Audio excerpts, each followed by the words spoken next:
welcome into another episode of Restaurant Hoppen. I'm your host, Dan Hoppen, and Southern hospitality and comfort food are buzzwords that get tossed around a lot when it comes to Southern cooking. But there's a restaurant in Omaha that is truly trying to bring those elements to life. It is my true pleasure today to welcome a 4-time James Beard Award Semifinalist to the show, Eric Gabrynowicz. He is the executive chef and Senior Vice President of Culinary and Beverage at Tupelo Honey. Eric, welcome to the show. Thanks very much. First off, congratulations on saying my name properly. That was it's huge and not something that usually happens. It was something I've heard. You've been on TV before. You've been on other podcasts. So I've heard other people say your name, and so I made sure I had the pronunciation down. I mean, when I have someone of your stature on the show, you got to at least get the name right. Well, I appreciate the research. That was awesome. Absolutely. So real quick, Tupelo Honey introduction, because this is a new restaurant to Omaha as we're recording. So Tupelo Honey, it began in Asheville, North Carolina in 2000, began expanding in about 2010, and now has locations in 22 cities, soon to be 30, just continues to expand, which is awesome. Omaha's location is going to be just off about 10th and Harney. If you're listening to this and you're like, where is this place? I need to go experience this. So I need to talk to you about Southern food, because this was something that was not in your upbringing. You were born and raised in New York. Yep. You spent a lot of your first professional years cooking in the Northeast. You cut your teeth working in restaurants operated by Danny Meyer, who is just one of the most respected restaurateurs in the country. And you have an absolutely killer resume. You've, like I said, semifinalist for 4 James Beard Awards. You were, one of those was for Rising Star Chef USA, 3 for Best Chef Northeast. You've got a killer resume. That's only a small portion of it. But I'm really interested in how you got into Southern cooking. And I think it like the origin was at Blue Smoke. Yeah, for sure. So when I was 19 or 20 when I started working for Danny Meyer. I took an internship for him at a culinary school and then went back to work for him. And Danny was, I was working at Union Square Cafe. And Danny was opening a restaurant called Blue Smoke. And he so happened to just tap the chef that I worked for at Union Square Cafe to be the executive chef there. So he brought me along with him. God, I think I started there when I was 20 or 21. And I was completely galvanized not only by the food, but by the passion of the people and their opinions on Southern food and barbecue. Everybody thinks theirs is the right way. Everybody thinks theirs is the only way, and it's perfect. And people get wild about it. And I'm Italian, grew up in the Northeast. I understand being passionate about food. And so that was just so crazy for me. And as a 20-year-old, knives and fire and all the things, it was really one of the greatest kind of experiences of my young professional career, to the point where I was like, well, I have to cook Southern food. So I didn't always work in the Southern food spectrum, but I was always in it. I was always obsessed by it. If we were in a new city, that would be the first thing I would look for. I just love the passion behind that food. So more so than the actual food itself, and I'm sure you enjoy Southern food, but more so than the food itself, it's the attitude and just the love that's behind it. Oh, yeah. I mean, anything that you do, like anything that you immerse yourself in, you get energy from other people and their passion for it, whether it's sports or whatever it is. And so, I could ho-hum cook, quote unquote, American food, or I could cook something that people get really passionate about. For me, that was a challenge and something that really kind of stuck with me early on. And this is something that I find really interesting, because listening to another podcast, you were describing Tupelo Honey, and you said the restaurant's almost more about the hospitality than the food. It is, yeah. And I was really drawn to that line. How so? Well, Southern food isn't always... If you think about the greatest Southern meal any Southerner would have, I guarantee you it would start at their grandparents' house, and like with sweet tea and sitting on a rocking chair and eating a meal around family. And for me, like that's, as a Southern restaurant, it's our responsibility to mimic that hospitality and that feeling. You mentioned Danny Meyer. I worked for him for 8 years. And one of the things he always said was, you might not remember what you ate. You might not remember what you drank, but you'll always remember how you felt there. And so for us, yeah, I mean, it's hard for a chef to say it's not all about the food, but it isn't all about the food. It's Southern hospitality and Southern cooking and Southern food, and a Southern restaurant should be about how you make people feel. So how do you translate that? You said like what you're looking to do is you're looking to take like a family gathering and translate that into a restaurant. How do you do that? So it starts with training. It starts with making sure that all of our team is on the same page about, their ability and their ability to kind of execute that vision, right? Like be ahead of it. Understand that you've got to be 2 steps ahead of your guest to understand what they're looking for. One of the things we say is we want to bring the salt and pepper to the table before you know you need it.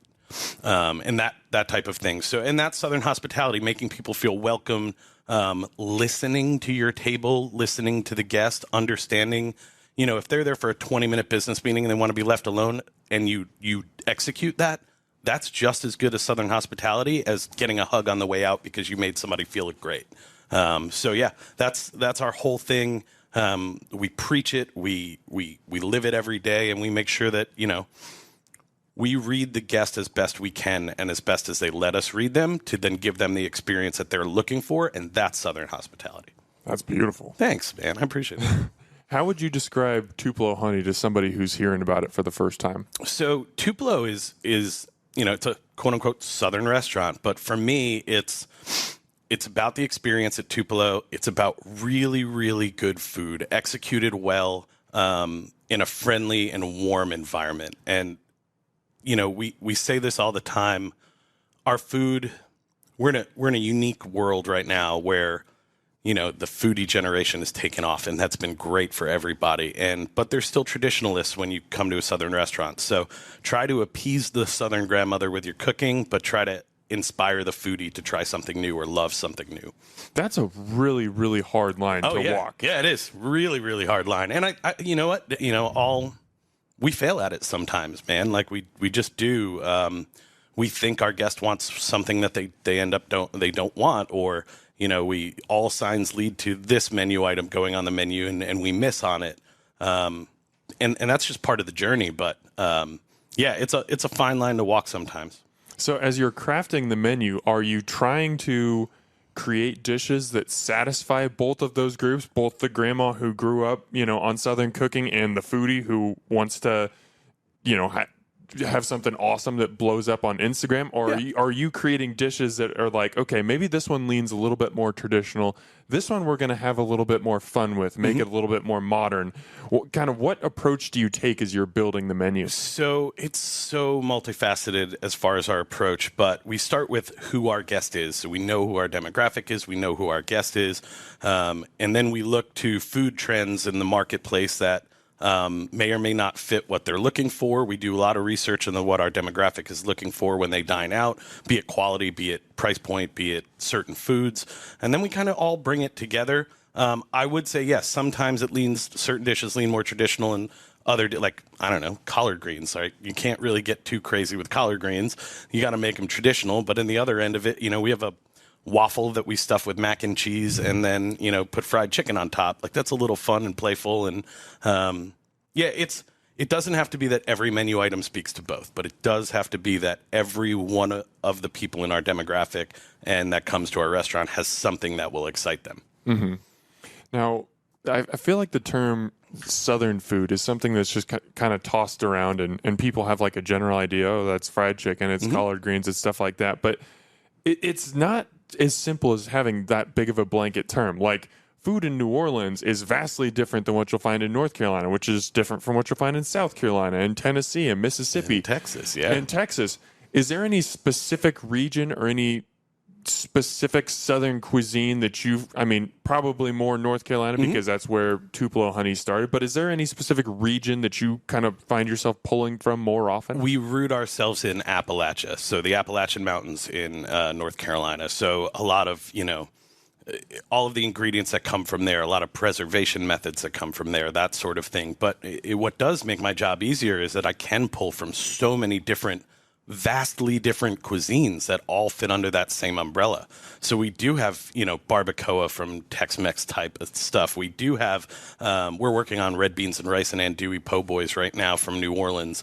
Some of my favorite dishes have been inspired by the Low Country in South Carolina, like Gullah kind of cuisine, which a lot of people don't know about. But yeah, and they're all vastly different. And that's fun, and it makes my job a lot easier to be able to pull from different areas. Gives you a little bit bigger canvas to paint on. Yeah. I mean, it'd be the same way of an Italian chef pulling from different regions of Italy, right? The vastly different way they cook in Sicily as opposed to in, Turin.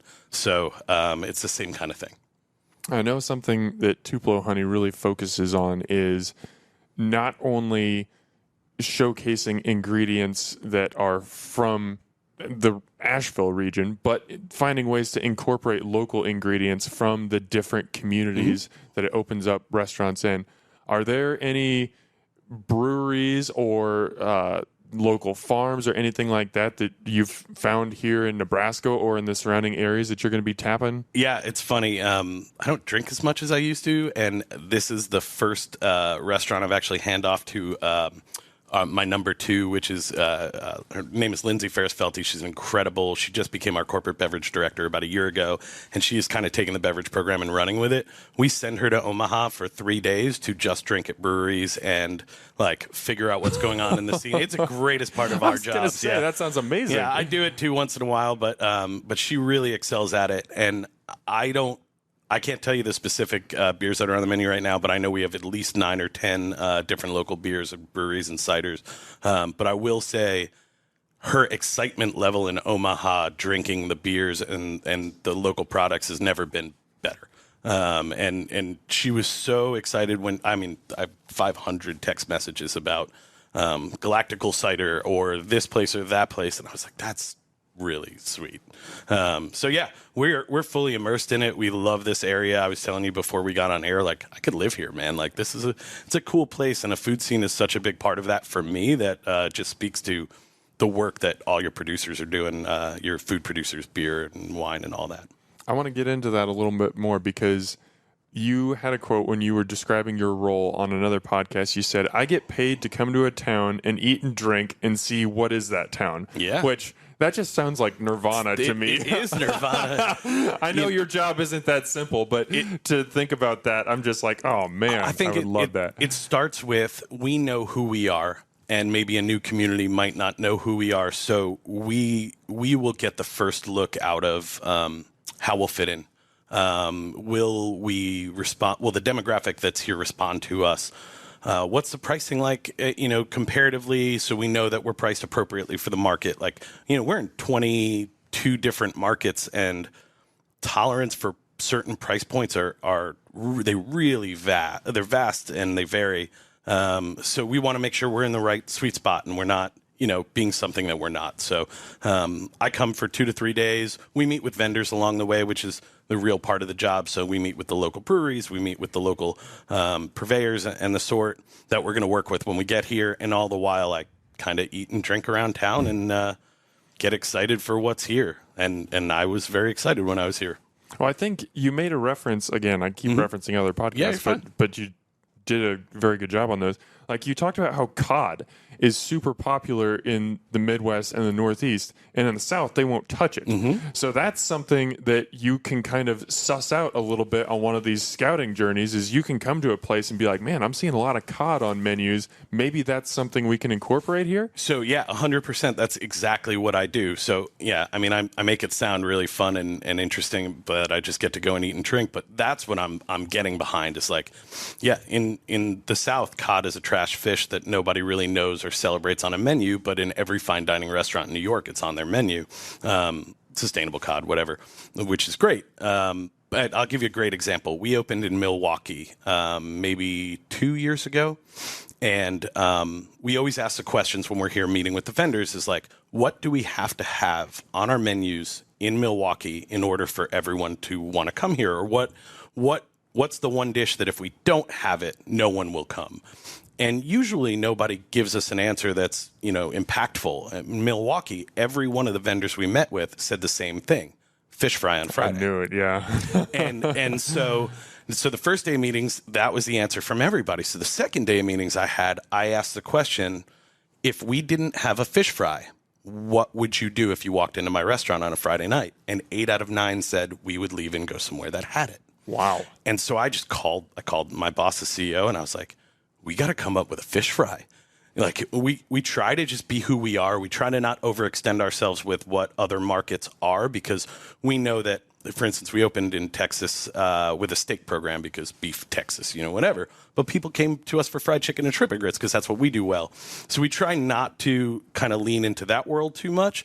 But here it was a necessity. We would have lost revenue drastically if we didn't.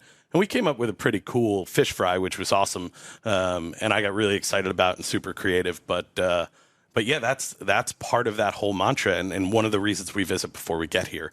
I mean, obviously, our real estate team, our CEO comes, and they pick the location, and they're really involved in it. But those are the nuances that kind of takes a foodie or a food person to get, That's probably a little bit more of a dramatic example. It is, yeah. But was there anything like that you discovered in Omaha? Like, as you kind of ate around and talked to local purveyors and, talked to your team on the ground here, was there anything in Omaha that kind of stood out? So not from a food standpoint, but something that the level of kindness and hospitality here is above and beyond almost any city I've been to.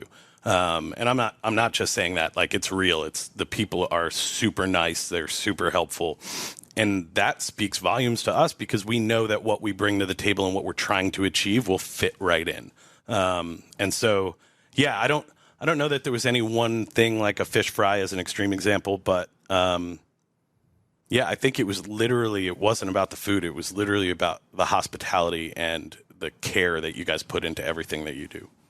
I know that you guys have something that you call an MSA score, a 1 to 100 score for how you feel like a Tupelo Honey could fit into a certain market.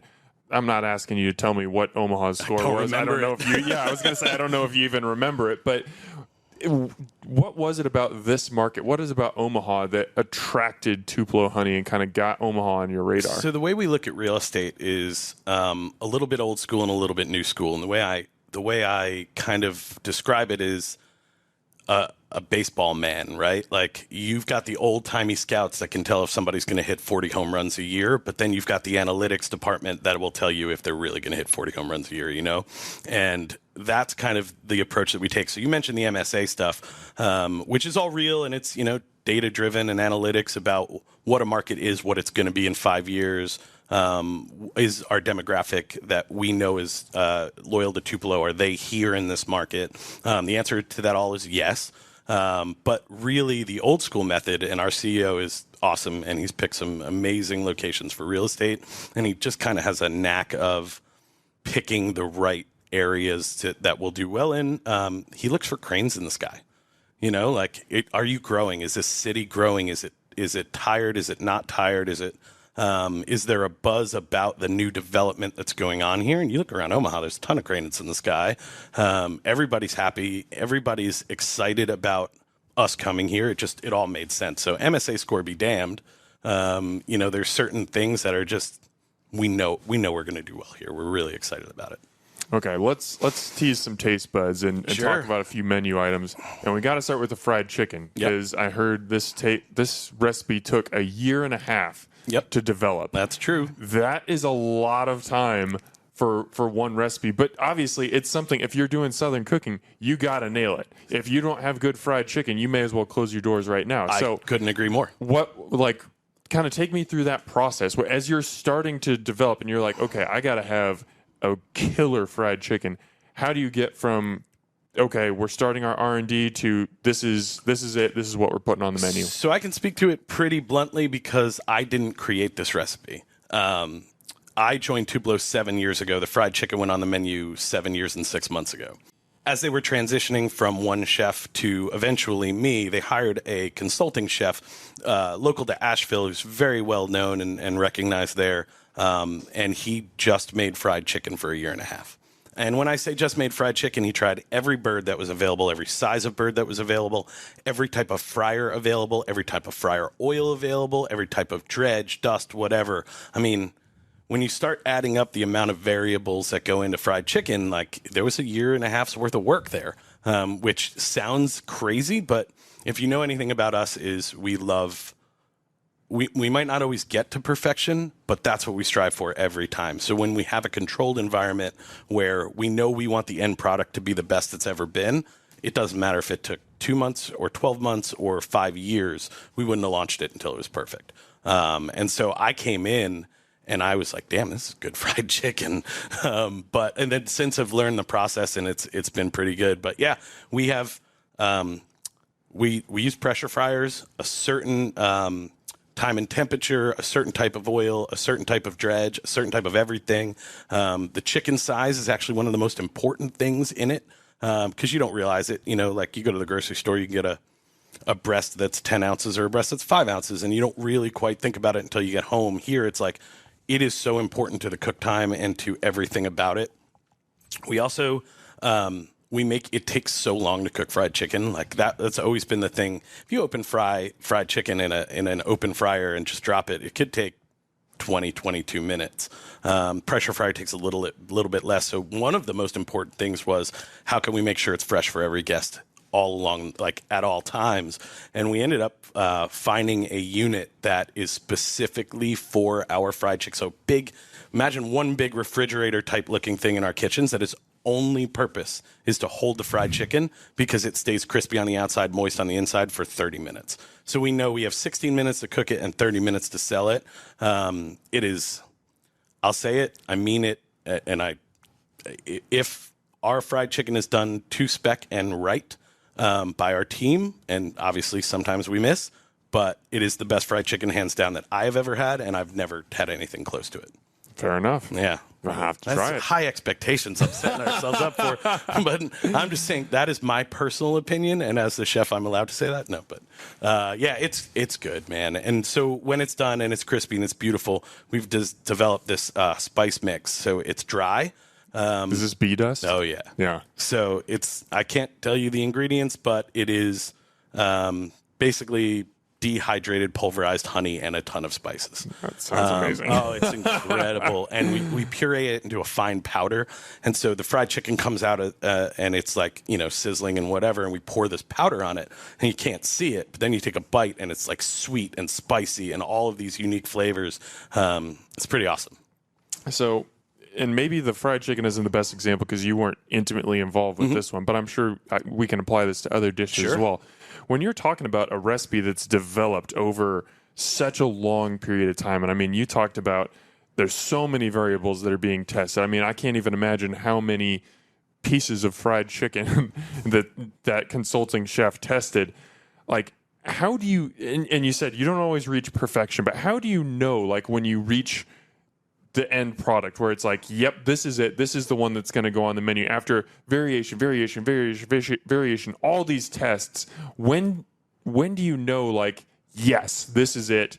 We found it. Well, I think there haven't been many examples over the years of something as long as the fried chicken. So right. I'll kind of speak to our R&D process for our menu. So our entire restaurant group in the last 2 weeks has rolled out a menu for the winter.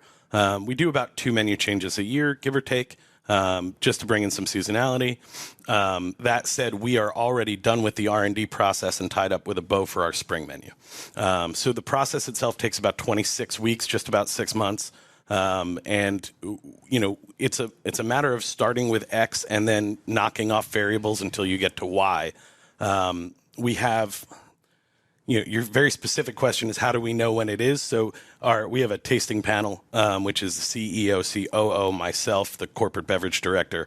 When the CEO, his name is Steve Frabatory, he's awesome, and also owner, when he says that is slap yo mama good, that is when we know we have reached perfection. And so, yeah, it's not an exact science. It's a slap your mama that we're waiting for, and we get it quite often. We just got it on 11 new dishes that are going to hit the menu in spring. So, so we won't talk about the spring yet, because this is coming out in the fall. Are there any other dishes other than the fried chicken that you want to tease right now that you're really excited about? Yeah, our chicken and waffles are amazing. So it's a very similar process with the fried chicken to our bone-in fried chicken, which is the signature.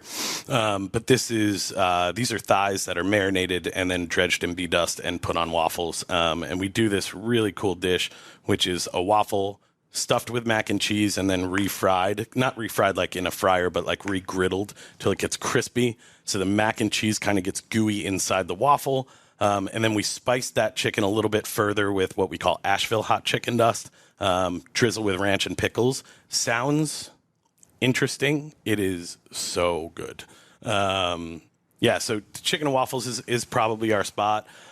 We do a lot of learning along the way, and this is a great example as to like pulling from different regions of Southern food. There's a dish in New Orleans called debris. Debris, if you've ever had a po' boy, have you ever been to New Orleans? I have. Okay. If you ever had a po' boy in New Orleans, they have debris po' boys, which is basically the restaurant was called Mother's. It's still there. It's 120 years old. They would slice the meat for the po' boys and put it on the po' boy. But at the end of the day, they would take the shavings from the slicer, mix it with gravy, and spread that on the po' boy for their staff. Oh, come on. So it was debris, yeah. right? And it's like gravy and beef and deliciousness.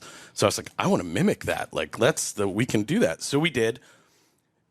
I mean, spoiler alert, nobody knew what debris was. So it was a lot of education to the guest, which became a lot. I was like, well, what can I get through to the guest with this delicious thing that is just so good, but will get them to try it?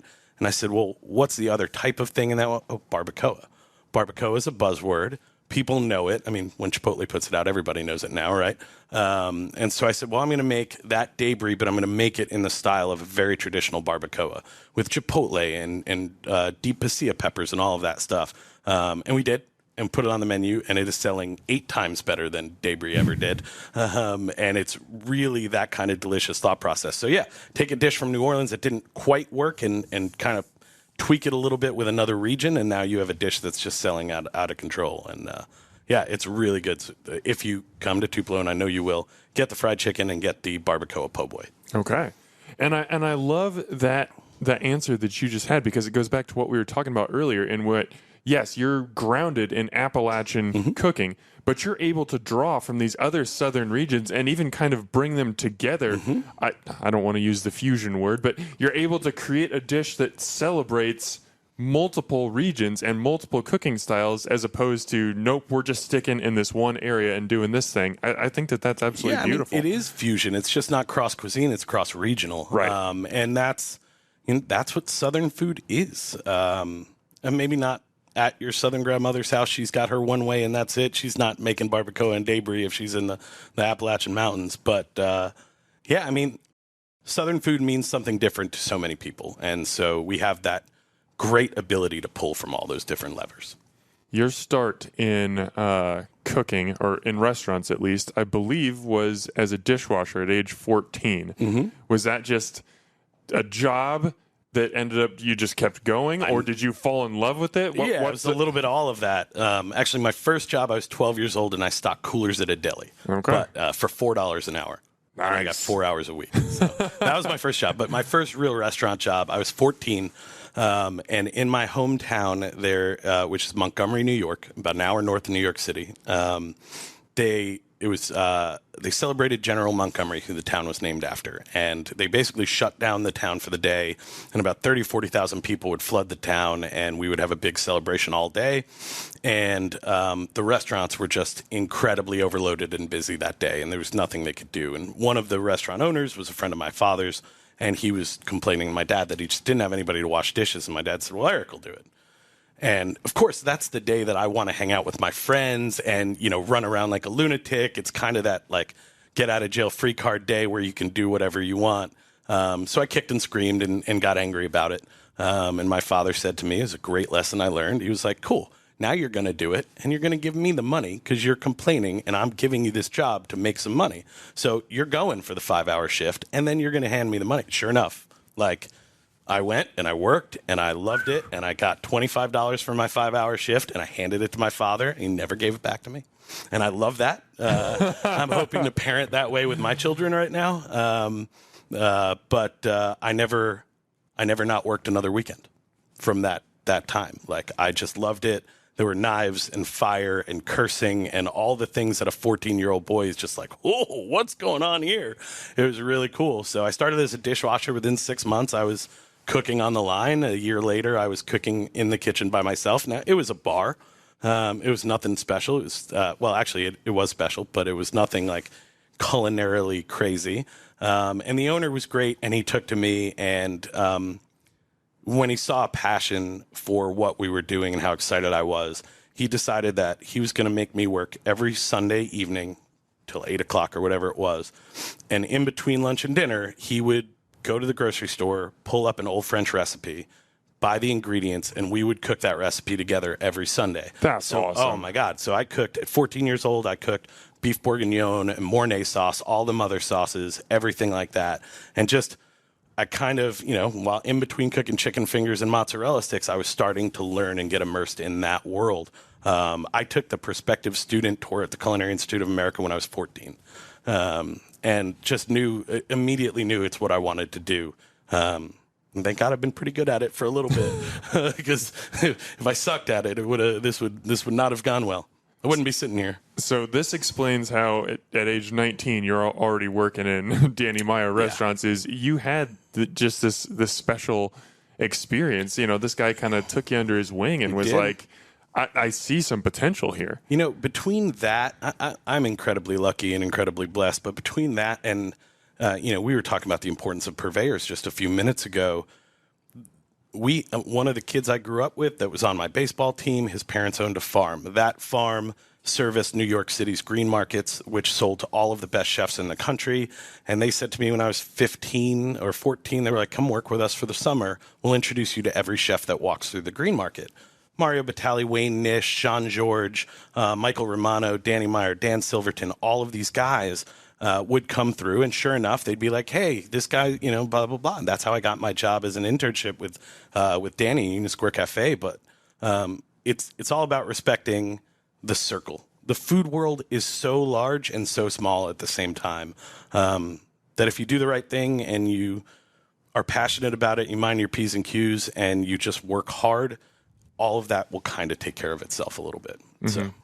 You mentioned this a little bit earlier, but I'd like to dive a little bit deeper into it. In that, if anyone in the restaurant community is known for hospitality, it's Danny Meyer. Yeah. His book, Setting the Table, is like the Bible for most chefs or restaurateurs. And you worked for several of his restaurants, not just Union Square Cafe and Blue Smoke, but as you look back, especially in your formative years, we're talking about a restaurant, you say now, like even more so than the food, it's about what Tupelo Honey is about, what people feel there. What did you learn in those formative years working at Danny's restaurants that you feel like has really inspired you and allows you to kind of create that Southern hospitality today? Well, first off, I'll say for anybody that's read that book or anybody that knows Danny Meyer or knows of Danny Meyer and the way he's portrayed, it's all true. Danny is one of the nicest human beings I've ever met in my life. He is compassionate. He is incredibly smart. He is a perfectionist as well. He takes care of everyone that there is to take care of in his organization. A quick story. I'm a huge Mets fan. Go for it. Huge Mets fan. The Mets, so Danny, I was 19 at the time. I think it was 2000. Yeah, 2000. I was an intern working the oyster station at 7 o'clock in the morning. So it was oysters and a couple of sandwiches or whatever. And the lowest of the low on the totem pole in the kitchen. And Danny comes in to the restaurant, starts talking to the sous chef, saying hi, hugs, the whole thing. And he's looking around the kitchen. I'd never met Danny before. I barely knew who he was at the time. And he sees my Mets hat on. And he walks over to me and he goes, hey, champ, you doing anything tonight? And I said, no, Danny, why? He hands me 2 tickets and he goes, I don't want to see my team lose in New York. I don't want to see my team lose tonight in New York. so these are for you. So the Mets were playing the Cardinals, Game 5 of the NLCS. Oh my gosh. And so I was like, oh, okay, great. I took the tickets. At the time, it's 2000. They were $250 face value. God, I can't even imagine what they would go for now. And so myself and one of the other cooks went to the game that night. I watched the Mets win the pennant from Danny's seats, which were like right behind home plate, whatever it was. And then, so fast forward 7 years later, I'm now leaving Danny to open my own restaurant. And Danny comes with a big bottle of Krug champagne and whatever. And they're giving me a little send off in between lunch and dinner. It was super nice. And so, I said, Bubba was my nickname in New York. So I said, Bubba, is there anything you'd like to say? And I start to thank Danny, and I'm like getting choked up right now. And I tell that story, and he had no idea that was me. And all of a sudden, Danny's in the corner crying, like just hysterically sobbing, because it's those little things that just make somebody's day that you won't think twice about the next day, but somebody's been thinking about it for 7 years. And I think that's what I learned from Danny, and that's what totally, inspires the way we look at Southern hospitality and the way we look at what we do for other people. Is hospitality starts with a connection. It's a one-on-one connection, and sometimes you don't realize how powerful a little connection like that becomes and how much it does for somebody along the way. And so that, to me, is the epitome of Southern hospitality. So long way to get around it is I really learned how to make people feel good. And I'm inspired by how much I can do how much we can do as Tupelo, how much power we have to impact somebody's day and maybe their next 7 years. I don't know. I'm not handing out tickets to the NLCS or anything or the College World Series, but there are little, if that's the mind frame you have, mindset that you have as to how can you impact someone's day in a positive manner, then that's Southern hospitality. That's it. What an incredible story. Thanks, man. I had no idea. Ramble, but no, I love a ramble. That was fantastic. Yeah. So I'm curious because you say you start working at Blue Smoke, and this is kind of when your eyes are opened to Southern hospitality, Southern cooking. This is when you get interested. But you had a lot more stops between that and Tupelo. And I could talk to you for hours about your different stops at Tabla, Tavern at the Highlands, Restaurant North. Unfortunately, we're limited on time. So I'm going to jump ahead to 2016. Okay. How did Tupelo Honey get on your radar? How did this opportunity arise for you? So in 2016, I had owned my Restaurant North, for 6-ish years. And in that 6 years, my wife finished her doctorate. We bought a house. We had 2 children. A little bit of life change. So much life change. And a dog who's still with us, God bless.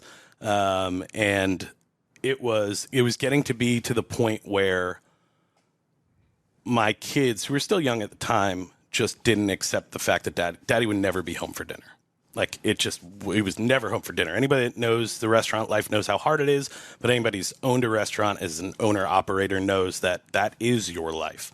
And so I was starting to kind of realize that family is a little bit more important than, the accolades or the James Beard Awards and all of that stuff. And I made a conscious effort to start just opening my horizons to look around.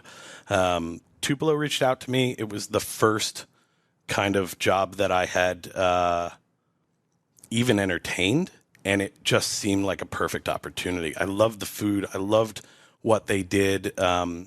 If you ever, and this was 2016, I started Googling everything about Asheville that I could, just because if I'm going to move from New York, I'm born and raised there. This is pretty drastic change. I want to make sure it's the right move.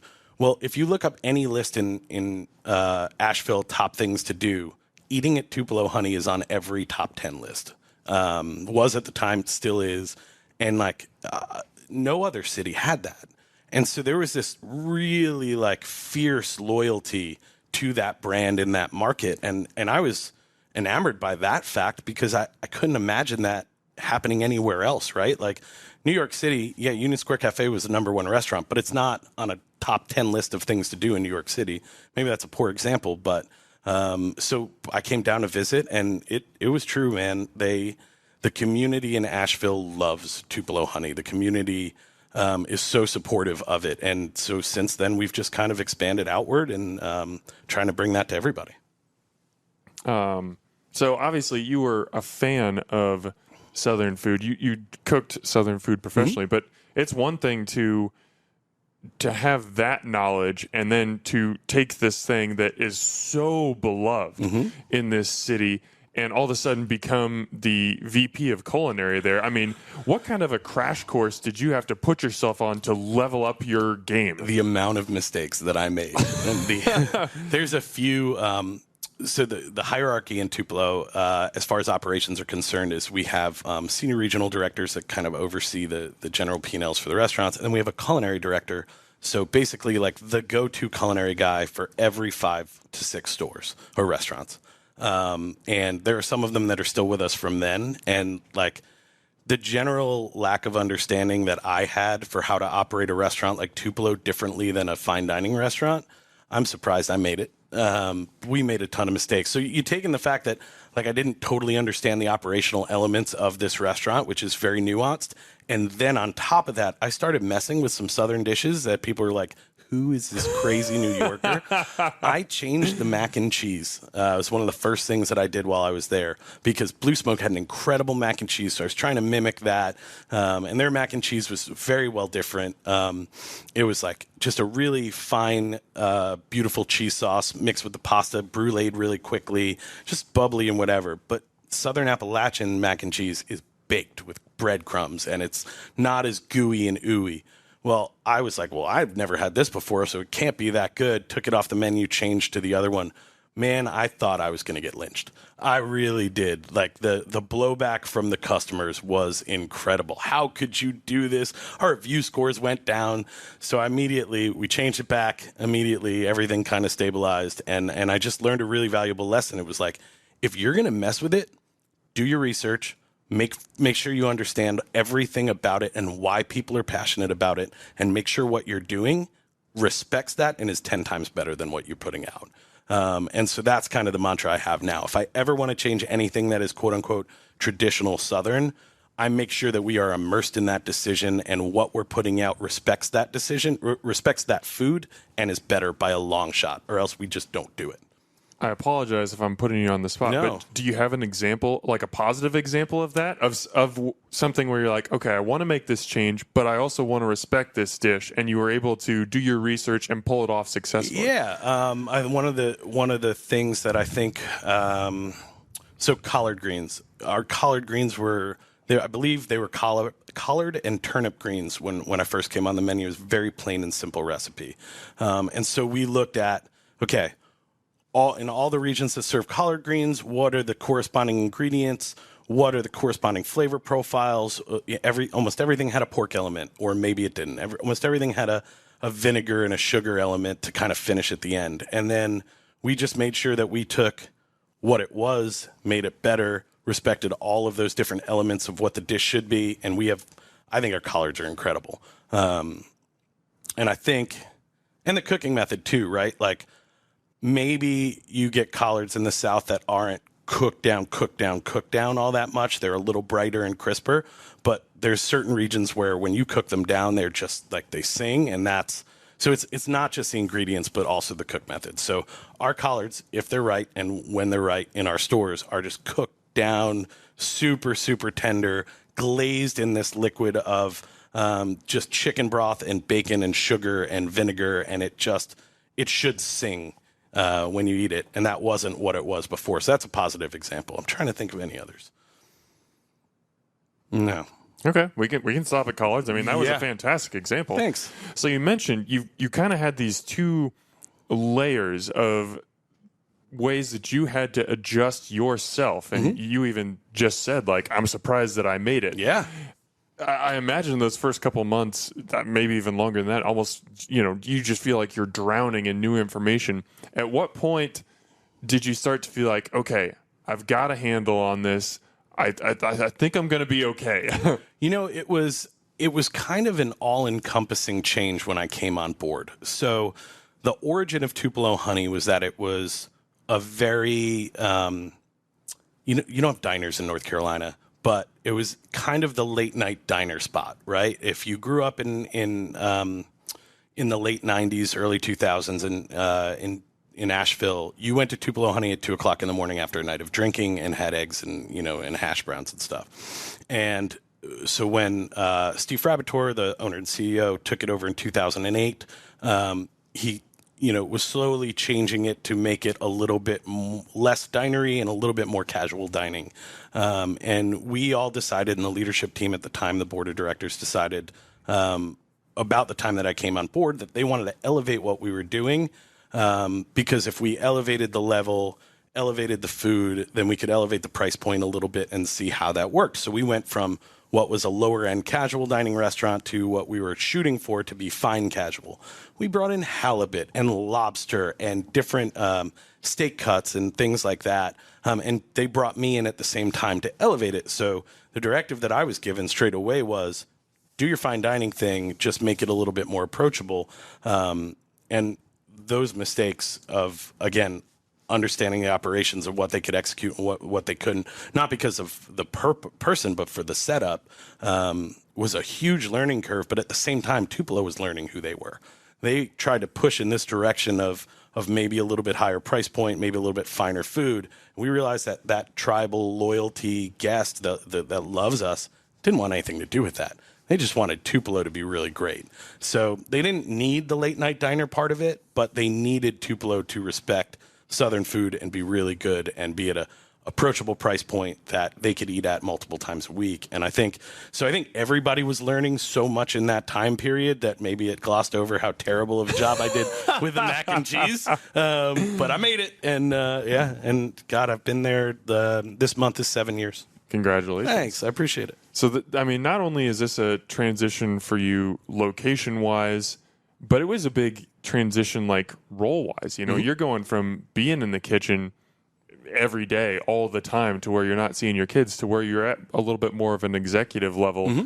And I found this quote from you. You said, "I learned that the recipe and seasoning changes I could make on a whim in an independent restaurant wouldn't bring success in a multi-unit environment. Here at Tupelo, I must be intentional and specific. A recipe needs to be tested and tried before it's delivered to the entire team."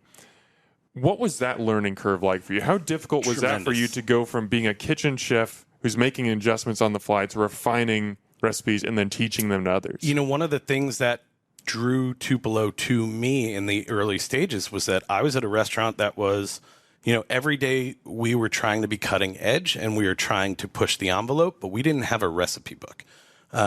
If something had to be made and I wasn't there to make it, I better have shown the sous chef the day before how to make it. And that is a terrible way to operate and run a restaurant. I've learned that now. And Tupelo, to their credit, they're just so smart and they're so, dialed in as to how to operate not only just a multi-unit, but a large restaurant. We have restaurants that do very, very high revenue and the oversight can't be as fine as when you're an owner-operator with 3 line cooks, So, yeah, that was an incredibly difficult learning experience, but I learned it really quickly because the first menu that we put out was, what is a pinch? Well, a pinch to you is something different than a pinch to somebody else. And, what is reduce it 10%? Well, that's subjective too. Or, whisk this in when it looks like blank. And it's like, well, really? Like, guy, just tell me what to do in the steps and I'll do it. And I learned that really quickly. So we understand. And the caveat to that, though, is now we have the opposite problem, whereas we do these recipes in a controlled environment, in a silo. I have a test kitchen in Asheville that is just for R&D and just for us. And I'm not the one that's doing it when they're trying to, do a 500-person brunch. And so there is the expectation of, all right, we have to deliver this recipe and this method to these store teams, but they need to be able to execute it under pressure.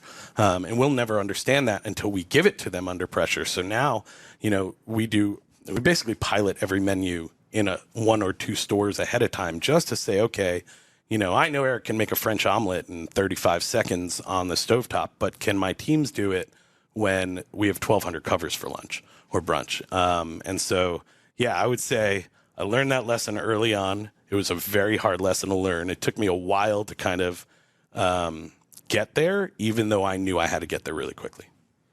Now, you've talked about how beloved and how special the original Tupelo is to Asheville, and how this was like a landmark for that city. It's in the DNA of that place. It it's is something that's very, very special.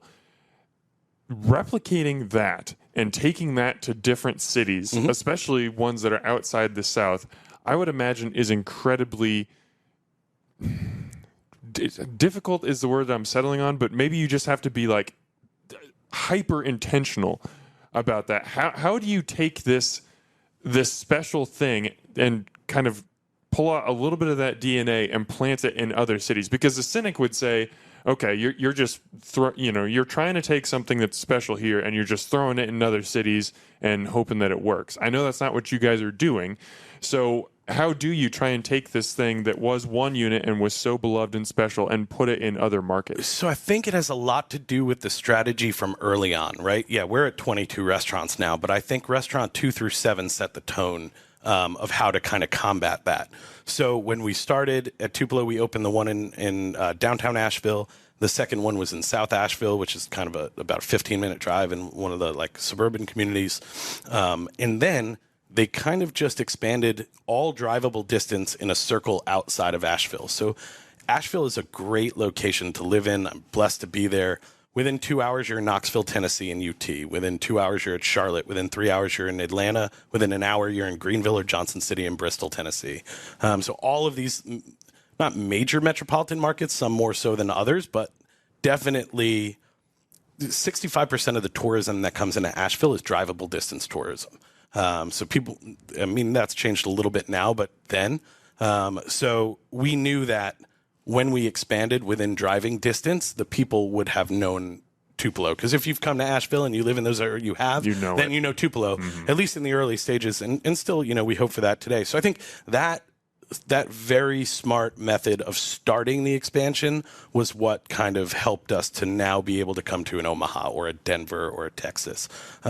Because, as tourism in Asheville has grown exponentially, I think it was 2019, tourism in Asheville eclipsed the Outer Banks of North Carolina, which is that whole region of the coast in tourism. And Asheville is a small town, and the Outer Banks are 20 miles of kind of oceanside. And so we just knew that the more and more that tourism grew in Asheville, the more and more it would be our restaurant group would be accepted in further and further away cities. And that seems to have been the case.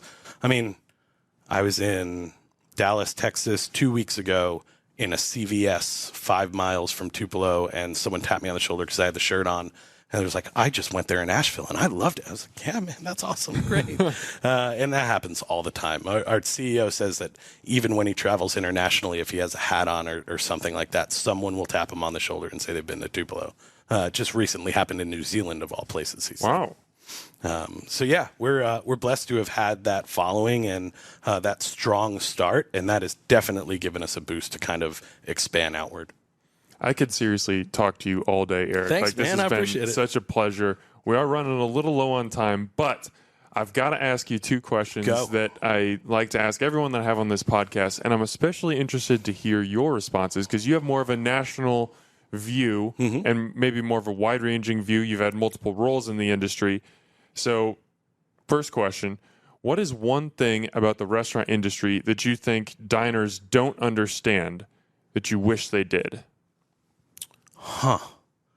One thing that diners don't understand that I think, that's a really great question and a loaded one at that. You can. It doesn't have to be one. If you want to go in multiple directions, I would just say I'm trying to figure out a way to bring this all together. I would say that we are an industry of extremes. Knives and fire, I mentioned, and whatever. It is a very hard environment and a rewarding one to be a part of as an employee and as a cook and as a server and whatever. I would say most people, and I mentioned this to you off air, Omaha's the nicest town I've been in a long time, and the people have been wonderful and great. But I would like the if the customer put themselves in the employee shoes a little bit more, I think the world would be a better place. I always say, and I say this to my kids, I think every young adult should work in the restaurant industry for a year, retail for a year, and live in a major metropolitan city for a year. And if they did all three of those things, the world would be a better place. They would understand how to live broke and in a hard environment. They would understand customer service from retail, and they would understand fast-paced customer service, and kind of you give what you get in the restaurant world. And I think we take for granted sometimes that the employees that we have, I mean, everybody has a struggle. Alcoholism and drug abuse is rampant in the restaurant industry. And we do our best to try to mitigate that and take into account mental health for every one of our employees. And I think the guest could have have that knowledge a little bit too, and just know that, we wouldn't be here without them, and we're so appreciative of it. But I think we can all acknowledge that a little bit more. A little compassion, a little understanding, a little less nasty Yelp reviews. Yeah, Yelp has its place too.